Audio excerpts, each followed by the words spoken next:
here we have it.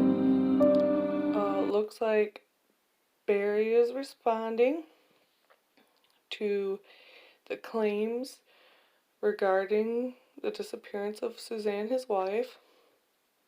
I'm just going to run over this article real quick with you. And if there's time and I can upload it in one video, I'm going to add the video. If not, I'm going to upload this and then the video. So sorry about that, but I'm still a newbie on YouTube, so. Nearly 4 months have passed since anyone has seen the Chaffee County woman, 49-year-old Suzanne Morphew.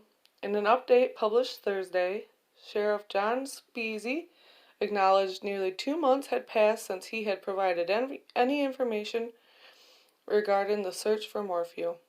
But Speasy said his investigative team has not lost its focus.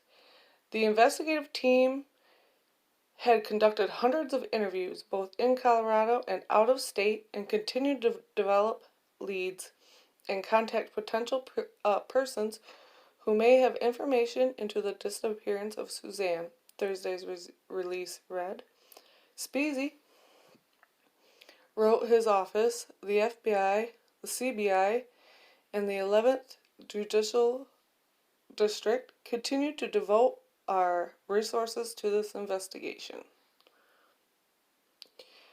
The sheriff's office has never named a suspect or person of interest in association with this case, but this week a contractor hired for work by Barry Morphew, Suzanne's husband, made some explosive claims about what happened during the weekend she disappeared. For the first time on record with Fox 21 News, Barry Morphew has agreed to share his side of the story in a 1-hour phone call with Lauren Scharf after speaking with her in person on Wednesday. "Listen," Barry said during a Thursday phone call. "Jeff Puckett was in prison for 9 years. Still, Barry confirmed he had hired Puckett for a project in Broomfield on Mother's Day weekend this year. They needed to fix a wall, Puckett said. I said, listen, I need to do this job. I will pay you good money to come and help me, Barry said of Puckett. I gave him a job and an opportunity. It was not a last-minute project, Barry explained. The job had been in works for a month. That has nothing to do with Suzanne missing, he said. Puckett agreed to work and travel to Broomfield, where Barry had paid for a room. Puckett told Fox 21 he walked inside and was immediately struck by a strong smell of chlorine. I mean, I'm not going to beat around the bush. It did, he said. I mean, it smelled real strong. I'm like, dang, that's just what I had thought. Puckett also found signs that the room had been used in some capacity, and reasoned Barry had been inside at some point. The bed hadn't been slept in or laid in or nothing. It was just kind of laid on or something, Puckett said. Maybe he got in, took a shower, and then that was it. Just washed up and left. Puckett said he was told Barry had to leave for a family emergency that Sunday night, May 10th. The next morning, Puckett said he made another discovery, a piece of mail addressed to Barry in the trash can inside the room. He said the letter involved property insurance. When I found the mail the next morning, it just looked like an alibi. You know what I'm saying? Just the way things was, Puckett said.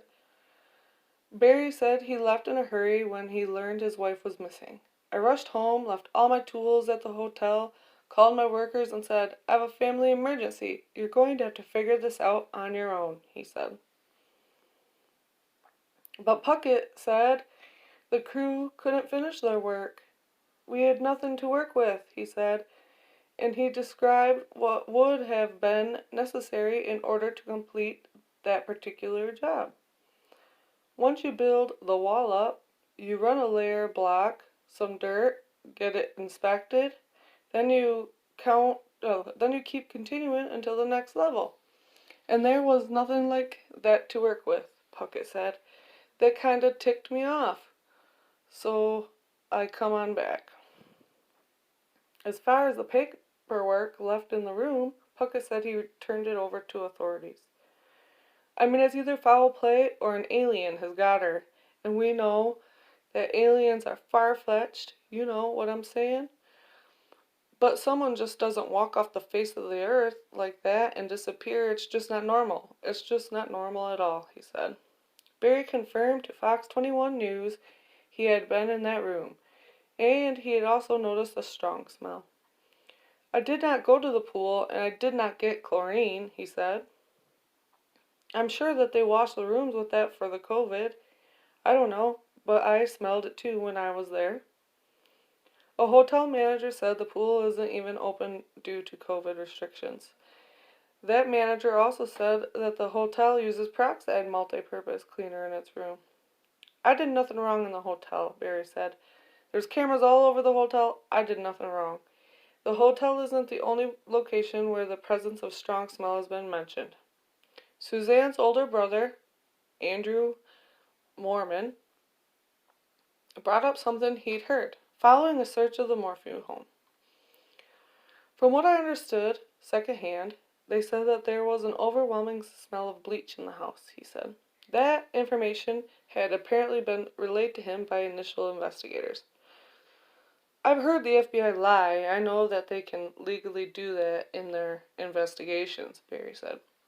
But it just pains me to know that they are doing this to my family.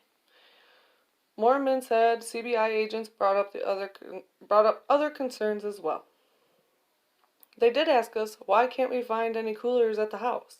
And I said, well, I have no idea. I don't know how many they had to begin with, he said.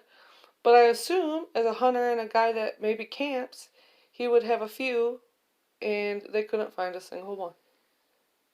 The Morphew property has been searched multiple times, with 2 separate sealed search warrants.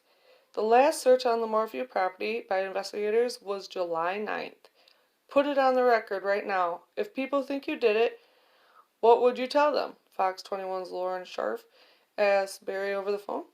Absolutely not, he answered. I love my wife. I would never hurt my wife. She is the light of my and my daughter's lives. This whole thing is killing us, and this is why I want our privacy.